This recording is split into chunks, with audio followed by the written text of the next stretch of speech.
Welcome back, Giants fans. So we have the annual, I guess I'll call it annual because I've been doing it the past couple years, 53-man roster prediction video. The final cuts, I believe, are Tuesday at 4 p.m. I'm pretty sure I saw that, so I'm pretty sure it's August 31st. So here's my list. You can see it in front of me right now. I'll just go over it and talk about my mindset and why I made these and talk about them. So quarterback, of course, Daniel Jones, obvious, and then Mike Glennon. So Mike Glennon's not the best quarterback two in the league, but you also can't put Lewarke there. I think Lewarke might make the practice squad. I'm not sure if he's practice squad eligible, but I'm pretty sure if he is, he'll be on there because the Giants will not only keep two quarterbacks, on their roster in total. So I think they'll carry Lewarke on the practice squad if there's a chance they can do that. For running back, fullback, so of course Saquon, I expect him back week 1. Devontae Booker looked good, of course, in the Browns game preseason, game number 2. And by the way, I'm actually doing this an hour before the Patriots game week 3. So I probably should have waited till after, but I won't have time. So I'm like, you know what? I'll just do it now and get a video out. But there probably will be some clues from the game tonight. But unfortunately, I just don't have time to make it. So I'm doing it now. Anyway, I have Corey Clement over Gary Brightwell for now. I think Gary Brightwell is a prime candidate for the practice squad. I could see that one happening. Then I have them keeping Elijah Penny at fullback. Now I have them cutting Cullen Gillespie. So that's the guy they got from the Texans. I feel like they've used Penny more in the preseason. And Penny's been here the past few years. I feel like there's more familiarity, so I'm taking Penny there. I could be wrong, though. I could see it being either guy. Even Brightwell versus Corey Clement, that's an interesting one. I could see that going either way, but I'm going to take Clement because he's the veteran, and I'm pretty sure Brightwell is practice squad eligible, so I'll go with that.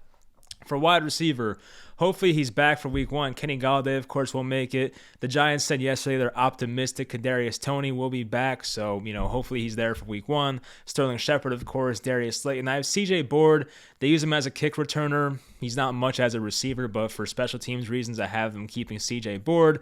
David Sills, he's very much impressed so far in the preseason. Hopefully he's there. Then I have Dante Perez as in, and John Ross is out. So I really did think that when John Ross was signed, he was going to make the team, but I'm pretty sure he's had a hamstring injury for a while now, and we haven't seen him in preseason.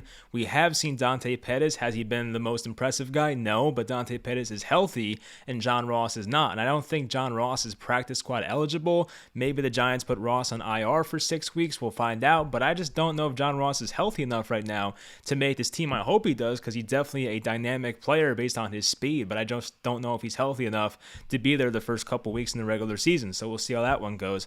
For tight end, Evan Engram, Kyle Rudolph, Caden Smith. It was much easier once Levine Toilolo went down. We just have 3 guys, and that's how it's going to be probably. So I'd be surprised if they keep a 4th guy. Maybe they sign somebody else, but right now I see 3 guys making the team at tight end. For offensive line, I have a lot of names here, of course. I combine the guards, centers, and tackles, but it looks like a long list here. Andrew Thomas, Shane Lemieux, Will Hernandez, who I think is going to have a nice year, Nick Gates, Matt Peart, Nate Solder, Jonathan Harrison, and Kenny Wiggins. So the one guy out, that's 8 guys, by the way. So that's 8 guys. The one guy I have out that may be surprising is Ted Larson. It's really Ted Larson versus Kenny Wiggins. It's honestly a coin flip for me. I'm going with Wiggins. I don't know why. I'm just going to go with Kenny Wiggins. Larson's like a year older, and he hasn't played since 2019, I believe. So I'm just going to go with Kenny Wiggins. I mean, I think he's been on the Giants longer now, so I'm going with Wiggins, but I don't really have anything definitive to make me think that way. So for defensive line, of course, Leonard Williams, Dexter Lawrence, Danny Shelton, B.J. Hill, Austin Johnson. I think David Mayowa is probably the one guy that comes to mind of like maybe a surprising guy to not make it, but I didn't put him there. But still, I think we're going to have about 5 guys on the defensive line. Every guy should play, I think. I think Johnson's going to rotate in for Shelton sometimes. B.J. Hill will come in from one of the other 3 guys, and they should be fine there. So I think the Giants' defensive line is looking pretty good right now, of course. For outside linebacker, Azeez Ojulari, Lorenzo Carter.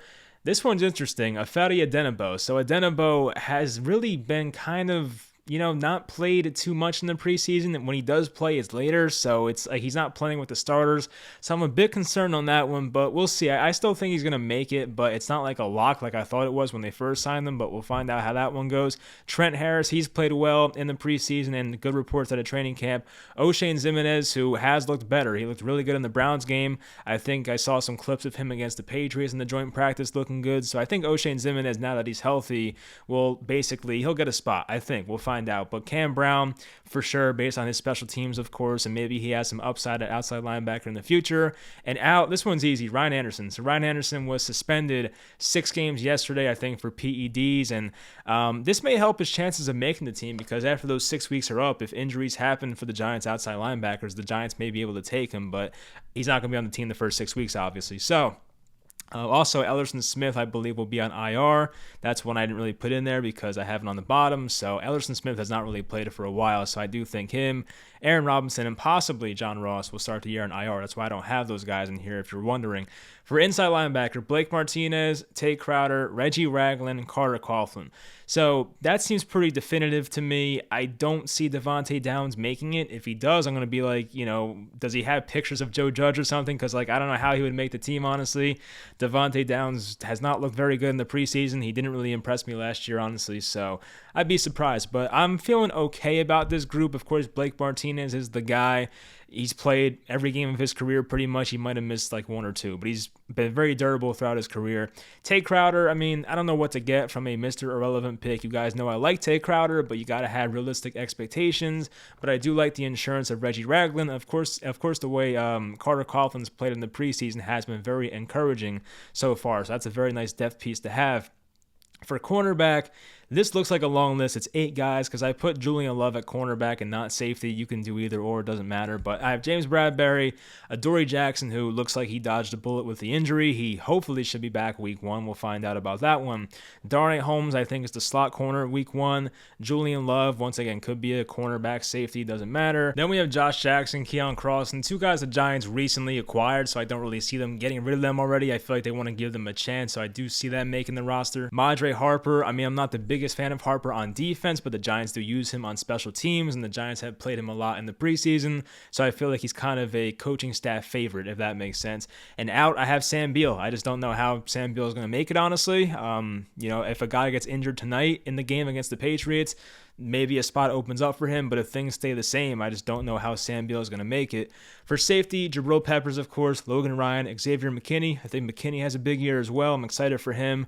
Hopefully he stays healthy. But yes, that's pretty much what I got for offense and defense. And of course, special teams, Graham Gano, Riley Dixon, who I guess some people thought we may have gotten rid of to save some money. He hasn't been too impressive recently, especially in the preseason, but I'm sure he'll be there. I don't see them trading for anybody else or anything like that. And then Casey Kreider at long snapper. So that's my list of 53. Once again, Ellerson Smith, Aaron Robinson, and possibly John Ross to IR. We'll find out how that goes, but that's pretty much going to do it. I don't know how I feel about this roster looking at it. It's not the best roster in the league, but it's also not terrible. It's probably a league average roster right now, and that's, where I can see the Giants being this year. Hopefully it's enough to sneak into the wild card spot or win a crappy NFC East division.